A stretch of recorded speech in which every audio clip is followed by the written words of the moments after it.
Hindi raw aksidente ang nangyari kundi sinadya talaga ng China. Narito ang aking report.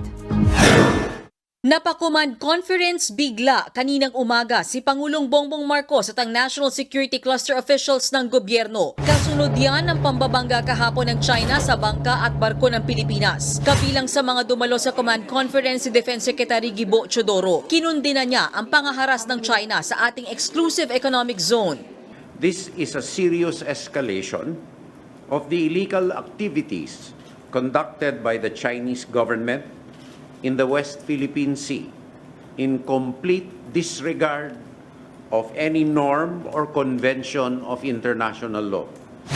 Pero kung sino pang nambangga, sila pa ang nanisi sa atin. Ayon sa China Foreign Ministry, dangerous maneuver o delikadong pagmamaniobra raw ang ginawa ng Pilipinas. Kung tutuusin, nagpipigil na raw at nagpapasensya na sila sa lagay na yan. Pero binabaliwala raw ng Pilipinas ang anilay kabutihan at sinseridad ng China. Kahit daw ang mga radio challenge nila, dinededma umano ng Pilipinas. Giit pa ng China, itigil ng Pilipinas ang pampoprovoke. Buwelta naman ng National Task Force for the West Philippine Sea ng Pilipinas, puro lang paninisi ang China kahit huling-huli na at navideohan pa. The statements made by China are not supported by evidence.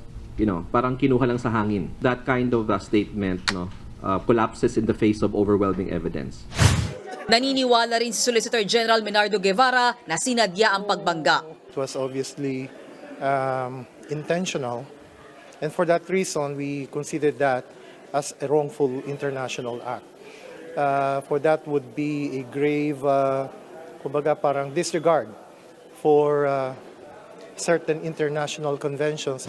Maging ang mga senador, nagkaisa sa pagkundina sa China. Mensahe ni Senator Rizzo Ontiveros, China, tama na. Wala raw karapatan ng China na itaboy ang PCG. Dapat silang managot dahil sa pananadya, pambabanta at pang-alipusta sa ating tropa. Sabi naman ni Senator J.V. Ejercito, sumusobra na ang China sa pamabasto sa Pilipinas. Ang padalos-dalos na aksyon ng China Coast Guard ay malinaw daw na pambubuli na dapat palagan ng ating gobyerno at maging ng international community. Nanawagan naman Senate President Mig Zubiri sa China Coast Guard na irespeto ang buhay ng mga Pilipino at sumunod sa United Nations Convention on the Law of the Sea o UNCLOS at sa iba pang international law. Tinawag ni na Senators Chingoy Estrada at Crispo na banta sa regional security ang ginawa ng China. Kinundi na rin ng US State Department ang China Coast Guard. Anila, maaring magamit ang Mutual Defense Treaty o MDT sa pagitan ng Pilipinas at US sa mga pag-atake sa armed forces at maging sa mga vessel at aircraft ng Philippine Coast Guard saan mang panig ng South China Sea. Pero giit ng ating Department of Foreign Affairs, pag-aaralan pa nila kung panahon na ba para i-invoke ang MDT. Sa ngayon, pinatawag na nila si Chinese Ambassador Wang Xilian para iparating ang pagkundina ng gobyerno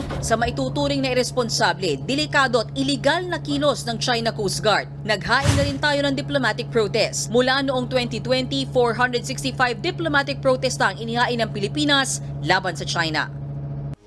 Mga kapatid, Mean Los Baños po. Huwag magpahuli sa mga balita at impormasyong dapat ninyong malaman. Para sa mas malawak na balitaan at diskusyon, mag-follow at mag-subscribe sa social media pages ng News 5.